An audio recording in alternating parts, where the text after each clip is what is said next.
guys, let us go ahead and try to see some of the components of this Titan RTX GPU.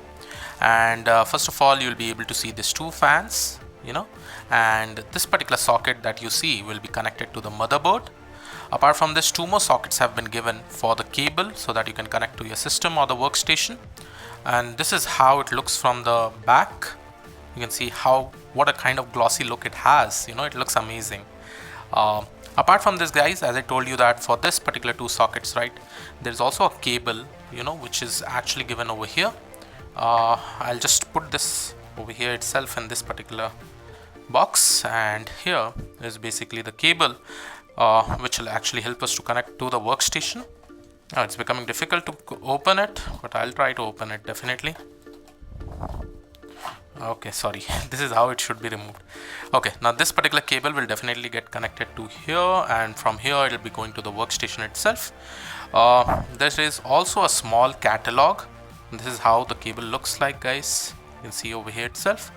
Okay, let me just keep this aside, and here you have a small catalog which says everything about Titan RTX, a lot of description. Probably when I'll be assembling it with my workstation, when I'll be integrating it, I have to refer this particular catalog.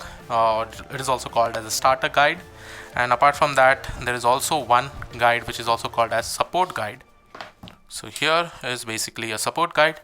Again, more technical details and all the information are actually given over here. Probably this is in different languages. Let's see. So once I'll be assembling it with my workstation, I'll be able to get more information regarding this. But I hope you have liked this one. So guys, now let us go ahead and try to see the specs of this particular GPU from the website of NVIDIA.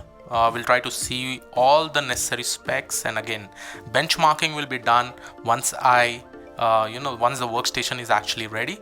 Before that, we'll just try to see some of the specs and how it will perform with respect to deep learning when training different kind of images. Definitely, this GPU I will be using for three major purposes. One is video rendering for my YouTube videos, training huge deep learning models, and the third one is for my gaming purpose. So definitely I'll do that. And yes, as you all know, I have also created another gaming site, gaming channel with respect to YouTube, and there I'll be using this particular workstation again to play some amazing games apart from training deep learning models. So let us go ahead and try to see the GPU specs. So guys, let us go ahead and try to see some of the specs of NVIDIA Titan RTX. And yes, I'll be also doing a detailed benchmarking once the workstation will be ready. It will probably take around 2 to 3 days more. First of all, the cost of the NVIDIA Titan RTX is somewhere around $2,500. And we'll just try to see some of the specs as we go ahead. First of all, let's see the comparison with Titan XP. So I'll also show you the specs of Titan XP over here. And all this link will be given in the description. So first of all, with respect to language translation, you can see that with respect to Titan XP and Titan RTX, the number of tokens per second, and this is specifically used for natural language processing kind of use cases. Definitely, the clear winner is Titan RTX. You can see with respect to the number of tokens per seconds that is taken. With respect to image recognition, when we are comparing Titan XP with Titan RTX, again, you can see 1000 images per second. That is how it can basically recognize, end-to-end implementation also you have with respect to XGBoost, data preparation. So all these are some of the comparison that is actually done with Titan XP and along with CPU also, right?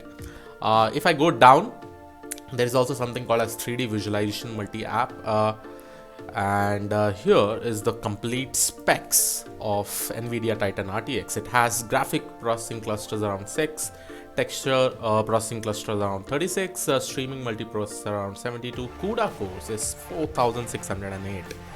And if I consider with respect to Titan XP, the CUDA cores here, you can see it is somewhere around 3840, right? And apart from that, you can also see the base clock, boost clock. Sometime if you really want to overclock this particular GPU, you can definitely do that, and it'll go till this particular value, that is 1770 megahertz. Okay. Total video memory is somewhere around 24 GB. Definitely, it's a huge VRAM. Okay.